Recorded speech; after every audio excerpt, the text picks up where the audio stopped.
기도를 멈추지 맙시다 라는 제목으로 말씀을 전합니다. 성도가 경험하는 고난은 다양한 경로로 찾아오죠. 그 경로는 사단의 유혹과 자신의 욕심으로 인해 지은 죄의 대가일 수도 있고, 성도의 믿음이 진짜인지 아닌지를 테스트하기 위한 하나님의 시험일 수도 있고, 성도의 믿음을 더욱 성장시키기 위한 하나님의 시련일 수도 있습니다. 하지만 어떤 경로로 찾아오던 간에 고난은 성도를 기도의 자리에 앉혀 기도할 수 있는 기회를 준다는 사실은 분명합니다. 데살로니가전서 5장 17절에 쉬지 말고 기도하라 라는 말씀을 가지고 누군가 기도는 영혼의 호흡이다 라고 정의했습니다. 이 말은 모든 생명체가 살기 위해서는 숨을 쉬어야 하듯이 기도는 성도의 영혼이 살기 위한 숨과 같다는 뜻입니다. 또한 맑은 공기가 있어야 제대로 호흡할 수 있는 것처럼 질식할 것 같은 이 세상의 탁한 공기로는 성도의 영혼이 온전히 호흡할 수 없기에 기도로 하나님 나라의 신선한 공기를 공급받아야 한다는 뜻이기도 합니다. 이렇게 기도는 영혼의 호흡이라는 정의처럼 성도가 기도로 호흡하지 못하게 되면 그의 영혼은 시들게 되고 결국 죽게 됩니다. 하지만 숨이 멈춰 의식을 잃거나 죽어가는 사람을 산소호흡기로 살려내듯이 죄로 오염된 이 세상 속에서 성도의 영혼이 근심과 염려와 슬픔과 낙심 등으로 질식될 때 성도는 진실한 기도라는 호흡기를 통해 성령으로부터 믿음과 소망과 사랑을 공급받아 다시 살아날 수 있습니다. 그리고 이렇게 기도를 통해 성도의 영혼을 다시 호흡하게 하여 살리고 일으키는 기회가 고난으로부터 시작된다는 사실이 신앙생활의 반전이자 묘미라고도 할 수 있겠습니다. 약 1000년간의 모음집인 이 시편은 현대를 살아가는 성도들도 쉽게 공감할 만큼 인간의 마음과 감정이 매우 사실적으로 솔직하게 표현되어 있습니다.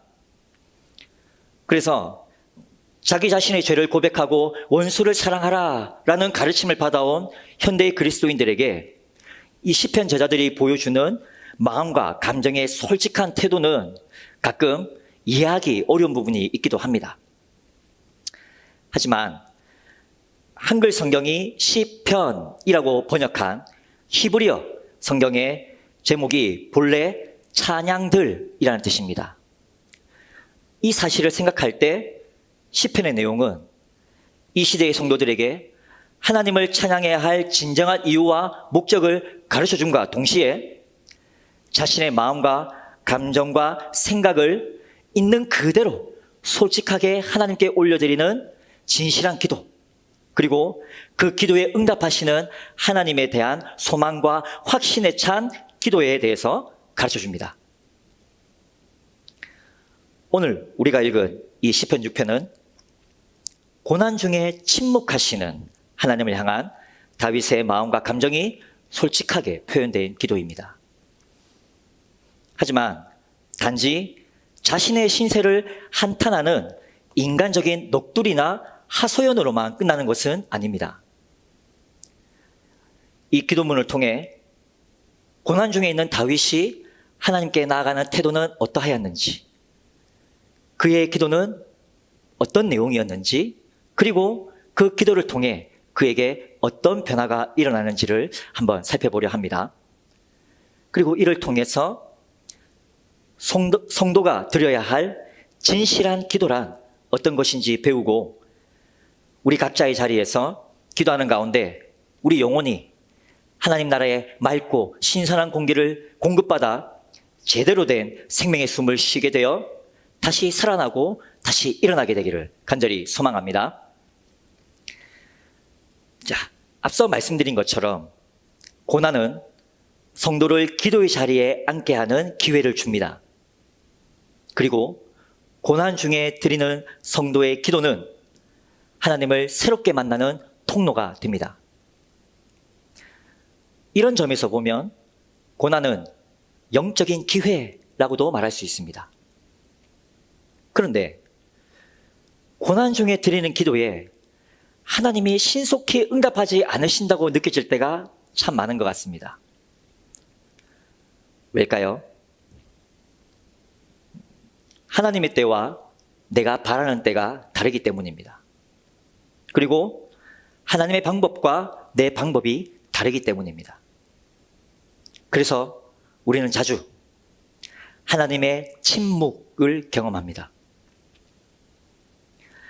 상황이 더 심각해질수록, 그 상황 속에서 고통이 더 깊어질수록 나의 기도도 더욱 간절해지는데, 끝내 묵묵부답이신 하나님께 호소했던 이 다윗처럼 우리도 하나님 언제까지입니까?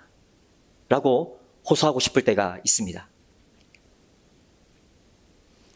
본문 1절을 보시면 다윗은 자신을 향한 하나님의 침묵을 자신에 대한 하나님의 징계로 여깁니다.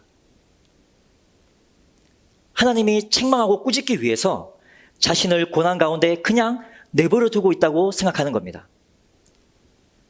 그리고 2절과 3절에서 하나님의 이 징계로 인해 자신의 육체가 야위었고 몸 안의 뼈들과 영혼이 떨릴 만큼 현재 자신이 매우 고통스러운 상황에 있음을 호소하면서 그런 자신을 고쳐달라고 하나님께 애원하고 있습니다. 그런데 이 시를 처음부터 끝까지 잘 읽어보시면 지금 다윗이 겪는 고통의 상황은 사실 7절에 나타나는 모든 대적, 그리고 8절에 악을 행하는 자들, 그리고 10절에 모든 원수들로 인해 일어난 일입니다. 즉 다윗은 현재 자신이 경험하고 있는 고통이 이 겉으로 보기에는 자신이 아닌 모든 대적과 악을 행하는 자들과 원수들과 같은 외부로부터 시작된 것이지만 행여나 그 속에 자신은 모르나 하나님만이 아시는 자기의 죄로 인한 하나님의 책망과 징계일 수도 있다는 이 사실을 인정하기에 먼저 자신을 돌아보는 기도를 드리고 있습니다.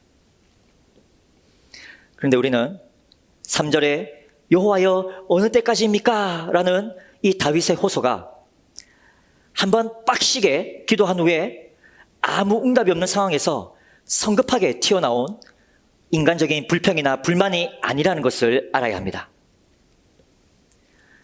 하나님이 어떤 분이신지 경험되어 아는 지식으로 하나님을 경외했던 다윗이 도대체 어느 때까지입니까 주님? 이라고 감히 호소할 정도였다면 자기 나름대로 꽤 오랫동안 고통의 시간을 인내하고 버틴 겁니다.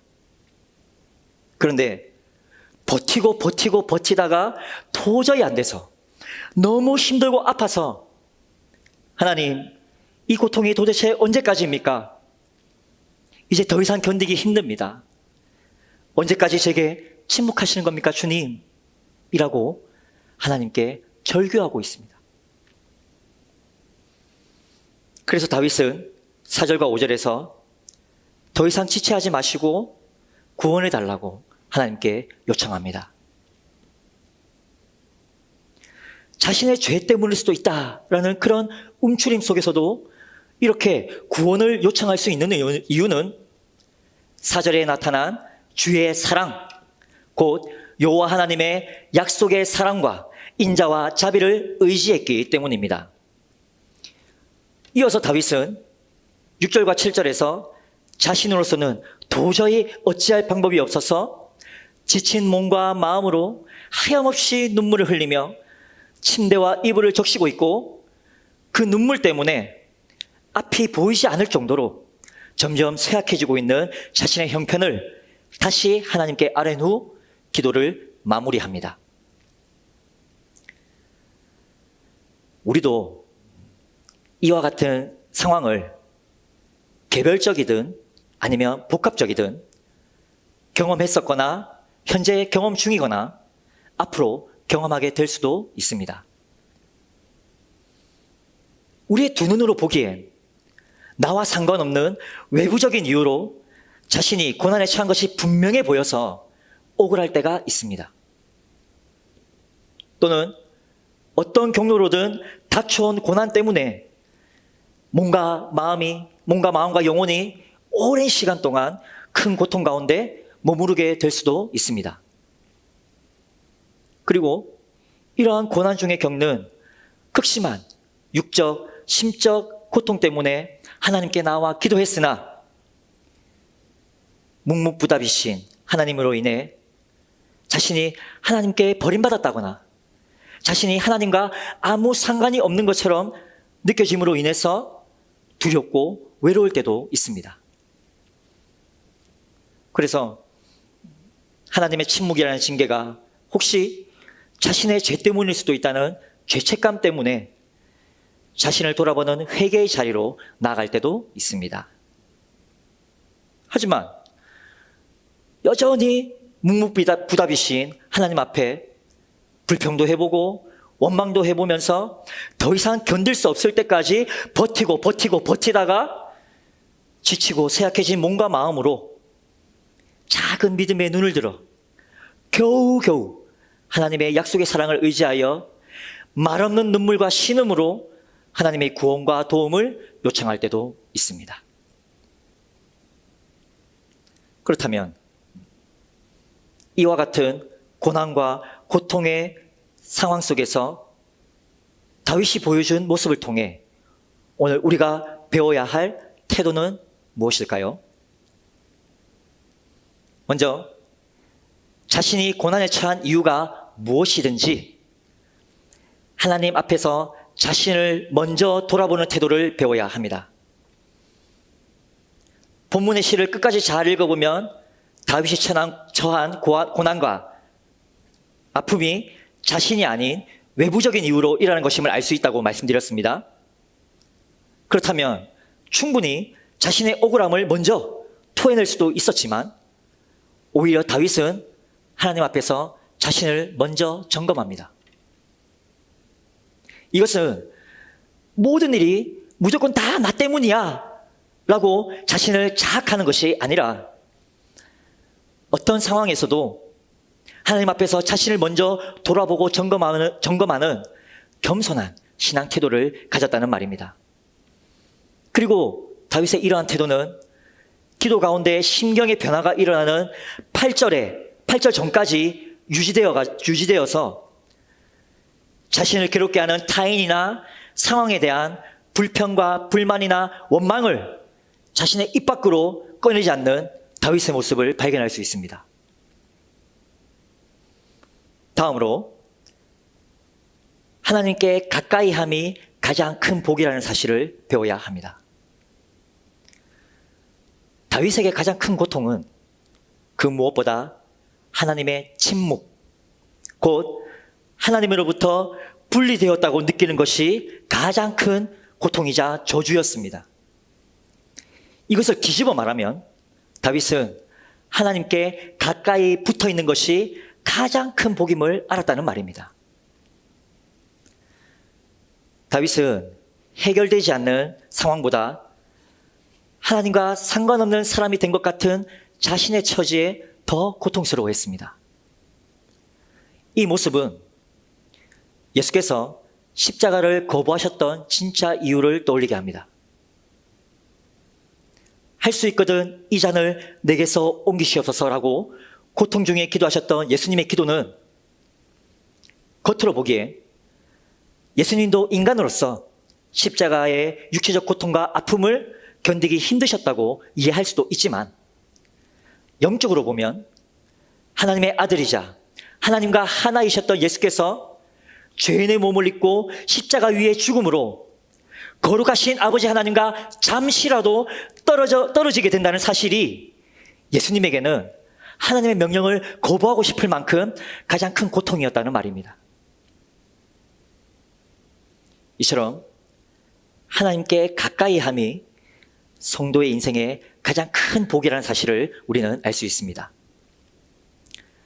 다음으로 다윗은 멈추지 않고 끝까지 기도했습니다.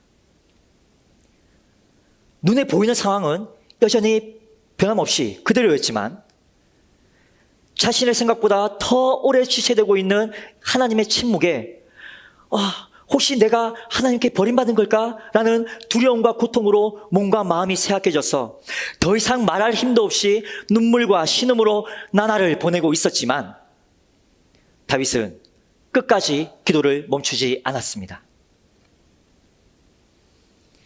우리는 대부분의 시편이 앉은 자리에서 단번에 드린 기도를 받아 적은 것이 아니라는 것을 알아야 합니다.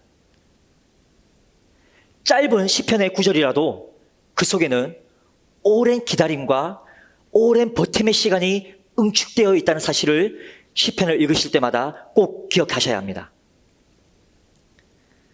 다윗도 오늘 본문 3절에서 여호와여 어느 때까지니까? 라고 감히 물어볼 만큼 오랜 시간 동안 버티는 가운데 끝까지 그리고 더 간절히 하나님께 간구하며 요청했다는 사실을 기억하시기 바랍니다. 그리고 이렇게 끝까지 버텼다는 것은 다른 의미로 전능하신 하나님과 그분의 신실한 약속과 그분의 무한한 사랑과 인자와 자비를 향한 믿음, 이 믿음을 끝까지 놓치지 않았다는 말입니다. 이렇게 오랜 고난의 시간 속에서 고난의 이유가 어떠하든 먼저 자신을 끊임없이 돌아보고 점검하며 자신을 향한 하나님의 침묵을 그 무엇보다 큰 고통으로 여기며 그 고통 속에서도 끝까지 하나님을 놓치지 않으려고 몸부림치며 기도했던 다윗에게 마침내 변화가 일어납니다. 앞서 7절까지 설명드리면서 다윗이 기도를 마무리했다고 말씀드렸습니다. 왜냐하면 8절부터 10절은 앞에 있는 1절부터 10절과 전혀 다른 분위기를 보여주기 때문입니다. 그래서 처음에 학자들은 후세의 사람들이 7절 뒤에 8절부터 10절을 추가했다고 생각해서 지금 현재 우리가 보는 시편 6편의 1절과 10절이 본래 하나의 기도문이 아니었을 거라고 추측하기도 했습니다. 하지만 그렇지 않습니다. 다시 말씀드리지만 시편의 기도들은 앉은 자리에서 단번에 올린 기도를 기록한 것이 아니라 오랜 시간 혹은 며칠을 두고 올린 기도가 농축된 것입니다. 그러므로 우리는 7절과 8절 그 사이에 보이지 않는 시간이 있음을 알아야 합니다. 즉 다윗은 1절부터 7절에 눈물과 신음의 기도를 오랜 시간 동안 드렸고 그 기도 중에 또는 그 기도 후에 변화된 마음으로 기도한 것을 8절부터 10절에 기록한 겁니다. 그럼 다윗에게 어떤 변화가 일어났을까요? 다윗은 자신을 고난의 상황으로 몰아넣었던 악을 행하는 자들을 향해서 나를 떠나라 라고 명령합니다. 그리고 자신의 모든 원수들이 자신이 경험했던 것처럼 부끄러움을 당하고 떨며 물러갈 것이라 선포합니다. 1절부터 7절과는 분명히 다른 분위기입니다. 어떻게 보면 고난과 고통 중 오랜 시간 동안 기도하다가 차오르는 분노와 증오로 원수들을 향해서 저주를 내뱉는 것 같기도 합니다. 하지만 8절부터 10절을 자세히 읽어보면 지금 다윗의 이 기도는 원수를 향한 감정과는 상관없이 하나님이 자신의 기도를 들으시고 응답하실 것에 대한 믿음과 확신으로 아직 일어나지 않은 미래의 일들에 대해 담대히 선포하고 있다는 것을 알 수 있습니다. 1절부터 7절의 하나님의 오랜 침묵 속에서 눈물과 신음으로 침대와 이불을 적시며 하나님의 반응을 기다렸던 다윗의 심령의 변화가 일어나 이제는 8절과 9절에서 자신의 울음소리와 간구를 하나님이 들으셨다고 담대히 고백합니다. 그리고 9절에서 하나님이 자신의 기도를 받으실 거라 확신하고 이로 인해 자신이 기도한 대로 원수와 대적들이 황급히 쫓겨날 것이라고 담대하게 선포하고 있습니다. 1절부터 7절을 잘 보시면 고난 중의 고통에 찌든 다윗이 한 것이라곤 자신의 처지에 대한 넋두리와 하소연으로 겨우겨우 하나님의 약속의 사랑을 내세워 구원과 도움을 요청한 기도 외에 그저 눈물과 신음으로 보낸 시간이 거의 대부분인 것 같습니다. 그런데 이러한 다윗의 마음이 어떻게 갑자기 급변할 수 있었을까요? 무엇이 다윗으로 하여금 믿음과 확신에 찬 선포를 하게 했을까요? 노르웨이의 신학자인 할레스비라는 분이 있습니다. 할레스비는 기도란 말로 표현되기 전 영혼 속에 존재하는 것이며 그것이 언어로 입술 밖으로 나온 후에도 영혼 속에 남는다라고 했습니다. 그래서 말보다 깊은 기도, 이 기도가 영혼의 호흡이며 그 호흡이 메말라 시들어가던 성도의 마음에 삼위 하나님을 향한 갈망을 일으켜서 성도의 영혼을 다시 살린다라고 했습니다. 여기서 할레스비가 말한 말보다 깊은 기도란 쉽게 말하면 성도의 영혼 깊은 곳에서 느끼는 모든 마음과 감정 그 자체를 말합니다. 그는 이것이 말로 드리는 그 어떤 하소연보다 더 효과적으로 하나님께 전달되어서 하나님의 인자와 자비와 긍휼을 자극하는 가장 강력한 호소가 된다고 말합니다. 왜냐하면 하나님은 마음과 중심을 살피시며 영혼을 깊이 감찰하시는 분이시기 때문입니다. 그렇다고 이 말이 입술로 고백하는 것은 진정한 기도가 아니다라는 말이 결코 아닙니다. 그는 자신의 욕망을 채우려고 주문을 외우는 것처럼 또는 자신의 신세와 처지를 한탄만 하고 끝내는 넋두리처럼 또는 자신이 무엇을 말하는지조차도 모른 채 중언부언하는 말에 기도라는 이름을 붙인 종교 행위를 끝낸 후 자신에게 어떤 변화도 일어나지 않는 이방인의 헛된 기도와 같은 우리의 기도의 습관을 지적하고 있는 겁니다.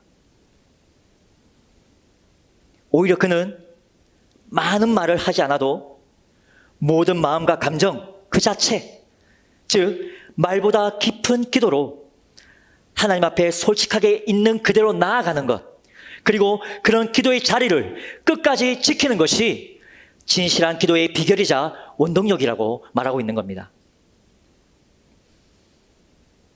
그러므로 1절부터 7절의 고난 속에서 고통으로 울부짖던 다윗의 마음을 변화시켜 믿음의 명령과 선포를 가능하게 한 것은 자신의 상황과 처지를 넋두리하거나 하소연하는 것에서 끝내지 않고 말보다 깊은 기도로 끝까지 기도의 자리를 지키며 많은 말이 아닌 탄식과 눈물과 신음으로 기도했던 다윗의 진실한 기도 때문이었습니다.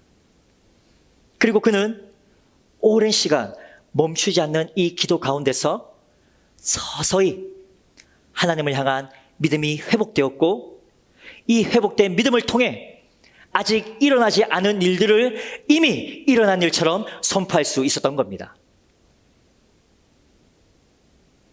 이러한 다윗의 기도에서 진실한 기도란 어떤 것인지 알 수 있습니다.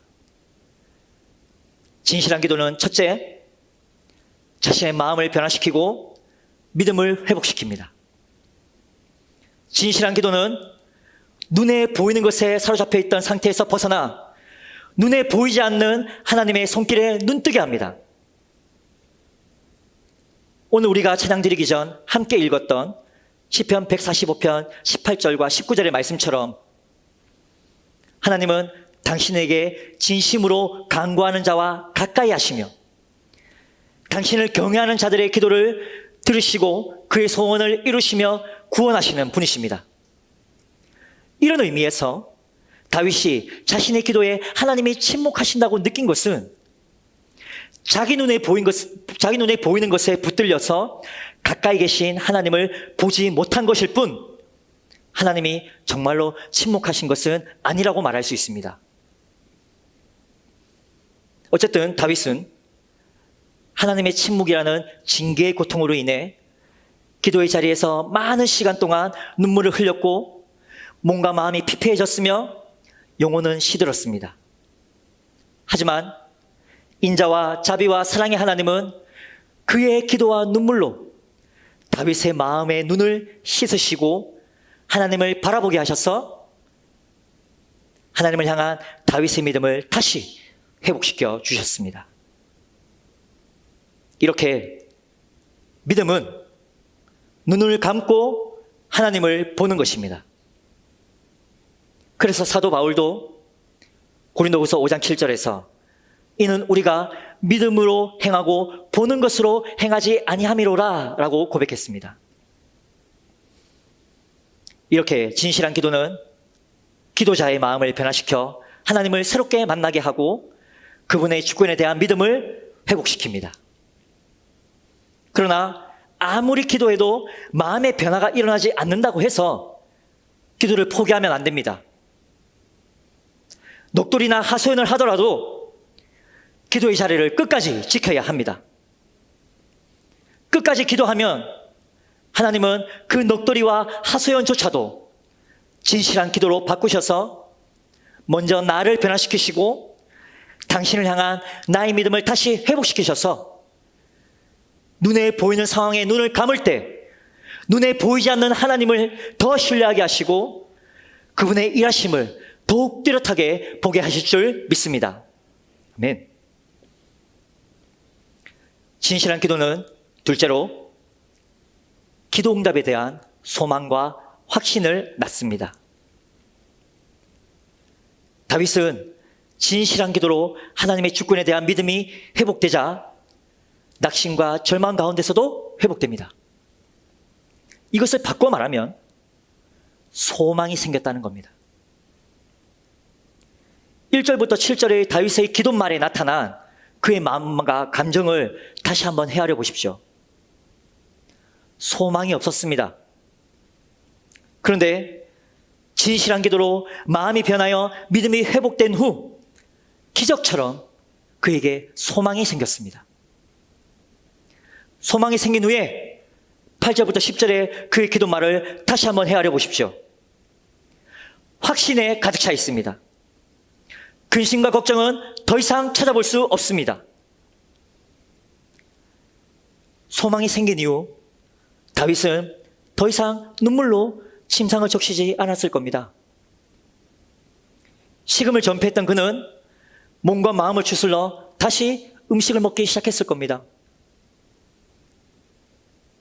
그래서 그는 하나님이 자신의 기도를 들으시고 구원하실 것을 믿고 상황은 변하지 않았지만 이미 기도의 응답이 이루어진 것처럼 마음을 추스르고 일어날 수 있었던 겁니다.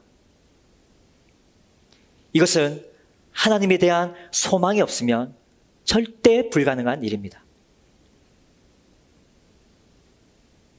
이와 같이 결국엔 하나님께서 당신의 때에 모든 것을 바로잡아 주시리라 라는 이 믿음으로 소망을 품고 진실한 기도를 드린 후 마음과 생각과 표정과 음성과 발걸음이 달라지는 우리 다음 식구들이 되시기를 간절히 소망합니다.